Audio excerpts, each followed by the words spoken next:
अस्सलाम वालेकुम class 9।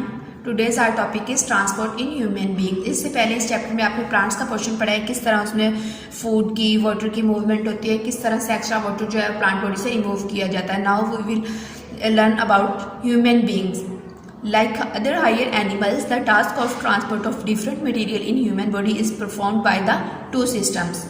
The first one is blood circulatory system and second is lymphatic system.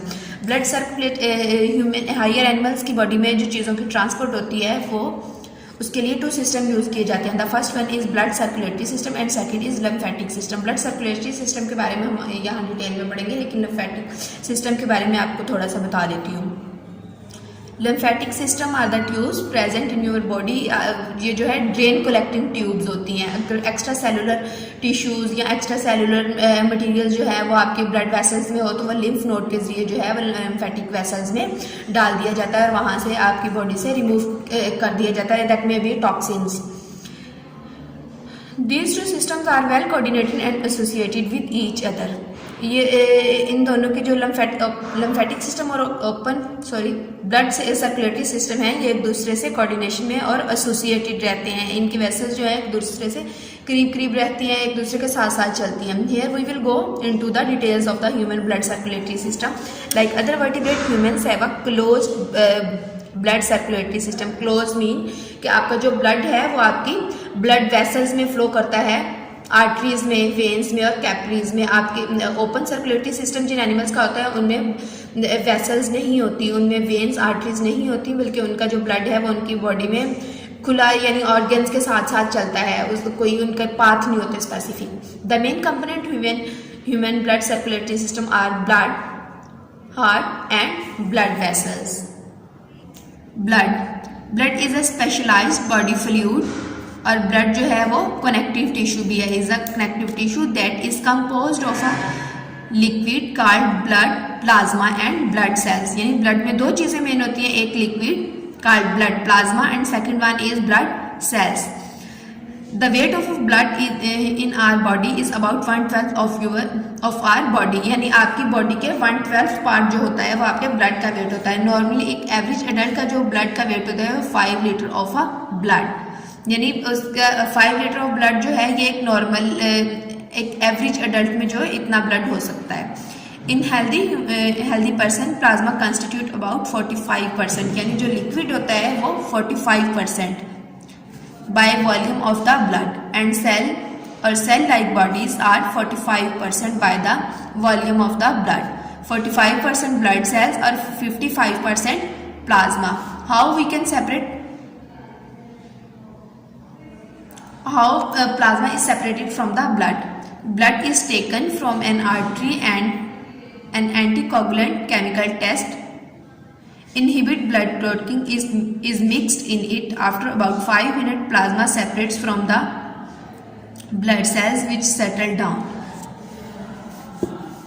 आपकी body में से जो है आर्टरीज में से ब्लड निकाला जाता है, फिर उसको टेस्ट ट्यूब में डालने के बाद उसमें एक इंजेक्शन डाला जाता है एंटीकोगुलेंट कि आपका जो खून है वो जमे ना, खून को जमने से रोकने के लिए एक इंजेक्शन डाला जाता है। फिर कुछ देर के लिए उसको रखा जाए तो ब्लड में से प्लाज्मा जो है वो सेपरेट हो जाता है और उसके बाद ब्लड सेल्स यानी वो जो है वो नीचे सेटल डाउन हो जाते हैं और प्लाज्मा जो है वो ऊपर टेस्ट ट्यूब के फ्लोट करता है अपर साइड पे। सेकंड है जो blood plasma is primarily water in which protein, salt, metabolite and waste are dissolve.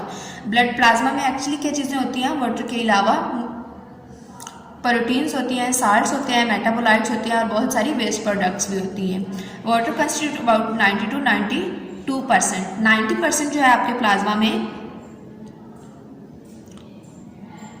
Water होता है और 8 to 10% जो है डिजॉल्व सब्सटेंसेस होते हैं। वो डिजॉल्व सब्सटेंसेस साल्ट्स हो सकते हैं, प्रोटीन हो सकती है, मेटाबोलाइट और waste product. Salts make up about 0.9% of the blood plasma by its weight, जबकि सोडियम क्लोराइड जो है टेबल साल्ट और बाकी बाइकार्बोनेट जो होते हैं वो लार्जर अमाउंट में होते हैं, उनकी परसेंटेज ज़्यादा होती है as compare to other metabolite जैसे calcium, magnesium, copper, potassium and zinc are found in trace amount. Trace होते हैं जो लो हो, कम अमाउंट में हो चीज़ें। Changes in the concentration of any salt can change the pH of the blood.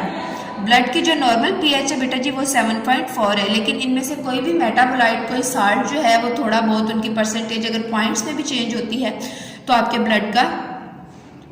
Blood जो है वो उसकी पीएच चेंज हो जाएगी। पीएच चेंज होगी तो वो एसिडिक या बेसिक हो जाएगा। इट डिपेंड्स कि पीएच जो है वो बेसिक की तरफ मूव कर रही है या एसिडिक की तरफ according to pH scale. Proteins make 7 to 9% by weight of plasma. Proteins जो है वो 7 से 9% प्रेजेंट होती हैं आपके प्लाज्मा के वेट से, यानी 55 में से 7 to 5% जो है वो प्रोटीन प्रेजेंट होते हैं। ये प्रोटीन्स जो है ये आपके ब्लड में वाटर को बैलेंस करती हैं, आयंस और वाटर को बैलेंस करती हैं। Plasma also contains the digested food. Plasma में डाइजेस्टेड फूड भी होती है absorb from the digestive system. उसके अलावा नाइट्रोजनियस वेस्ट प्रोडक्ट्स होती हैं और हार्मोन्स होते हैं। हार्मोन्स जो होते हैं वो केमिकल मैसेंजर्स होते हैं जो आपकी बॉडी में प्रेजेंट होते हैं। मैसेंजर यानी वो आपकी बॉडी में मैसेज जो है वो एक जगह से दूसरी जगह लेके जाते हैं। रेस्पिरेटरी गैसेस जो कार्बन डाइऑक्साइड और oxygen are present in the blood plasma. This is today's lecture. Inshallah we will continue blood cells in tomorrow's lecture.